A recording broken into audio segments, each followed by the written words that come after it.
Ne laissez jamais personne vous dire que vous êtes inutile, parce que vous ne l'êtes pas. Vous ne l'êtes pas. Vous êtes incroyable. Chacun de nous est unique. Allah vous aime. Il vous connaît personnellement, il connaît vos défis, il connaît vos luttes, il connaît vos larmes. Il sait ce qui se passe. Il connaît les aspects positifs, les aspects négatifs. Il en sait plus que vous sur vous-même. Et il n'a rendu aucun d'entre nous inutiles. Et donc, ne dites jamais aux autres qu'ils sont inutiles. Surtout les enfants. Responsabilisez-les avec les plus beaux mots, car cela les construit quand ils ont 1 an, 2 ans, 3 ans. À cet âge, quand vous leur rappelez constamment à quel point ils sont beaux, comme ils sont incroyables, comme ils sont intelligents, quand vous les serrez dans vos bras, vous les embrassez. C'est ce qu'enseigne le prophète Mohammed, que la paix soit sur lui, quand il a embrassé son petit-fils. Le compagnon, Al-Aqra bin Abis dit, « J'en ai 10, je n'ai jamais embrassé un seul d'entre eux. » Comment as-tu pu? Ce qui signifie qu'à cette époque, il pensait qu'être un homme signifiait que vous ne pouviez pas embrasser vos enfants. Le prophète, paix et bénédiction d'Allah soit sur lui, le regarda et lui dit, déclaration faite. Quiconque ne fait pas preuve de miséricorde, il ne recevra pas de miséricorde. Regarde ça. Ce qui signifie embrasser vos enfants, les embrasser, leur donner de bons mots quand ils font quelque chose de mal, c'est normal, c'est naturel, c'est bien. Ce sont des enfants. Ils peuvent crier, ils peuvent hurler, pas de problème, vous êtes un adulte. Ne vous comportez pas comme un enfant, comportez-vous comme un adulte. Leurs enfants, qu'ils se comportent comme des enfants.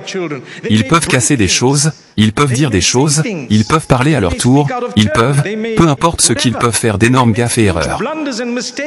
Ils peuvent faiblir dans le chemin ou sur le chemin. C'est bon, ça va.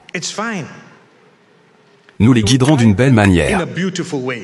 Je ne dis pas de laisser les choses et de ne rien faire à ce sujet, mais nous le ferons d'une manière si belle que nous leur donnerons les moyens d'agir.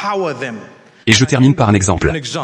Lorsque le prophète Mohammed, paix et bénédiction d'Allah soit sur lui, a été confronté à un homme qui est entré dans la Masjid Nabawi, la mosquée du prophète, que la paix et les bénédictions d'Allah soient sur lui et sur tous ses compagnons. Et c'était un homme bédouin, ne sachant pas mieux, a décidé d'uriner dans le coin de la mosquée parce qu'il sentait qu'il avait besoin de se soulager. Et il ne savait pas mieux ce qu'il devait faire et où il devait le faire, parce qu'à cette époque, il n'y avait pas de toilettes comme nous en avons aujourd'hui. Alors qu'il urinait, les compagnons sont devenus tellement en colère et bouleversés qu'ils ont commencé à le réprimander, à lui crier dessus, à lui dire d'arrêter, et ainsi de suite.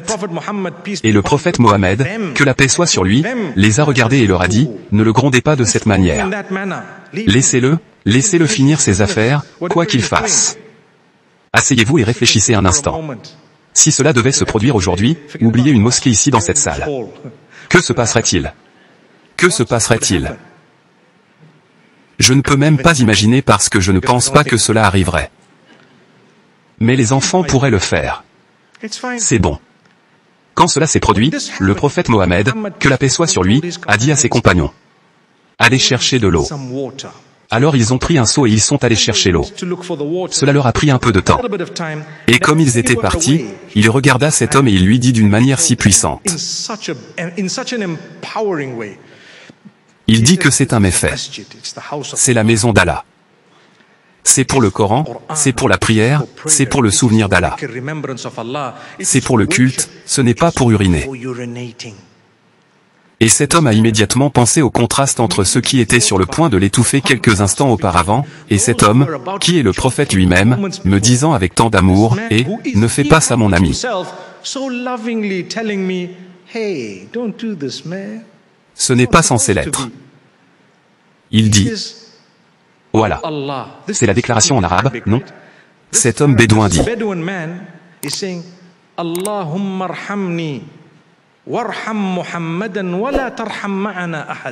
voilà, aie pitié de moi. Aie pitié de Muhammad, que la paix soit sur lui, mais n'aie pitié de personne d'autre. Maintenant, c'est un nouveau problème parce que vous avez besoin de guidance. La miséricorde d'Allah englobe tout le monde. Regardez comment le messager, que la paix soit sur lui, a attendu qu'il s'en aille. Il n'a pas crié après ce type alors que tout le monde était encore là. Il attendit qu'il s'affaire à chercher l'eau. Maintenant, il y a un nouveau problème. Qu'est-ce que c'est? Je dois enseigner à cet homme la miséricorde d'Allah. Alors le prophète Mohammed, paix et bénédiction d'Allah soit sur lui, le regarde et dit: vous essayez de rétrécir quelque chose qui est très large et englobant. Déclaration terminée. Vous ne pouvez pas faire cela. La miséricorde d'Allah englobe tout.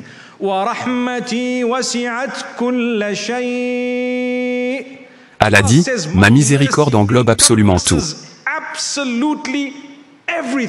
Donc, mes frères, mes sœurs, comme j'ai commencé, je veux vous dire que la miséricorde d'Allah vous englobe et tous vos problèmes et vos difficultés.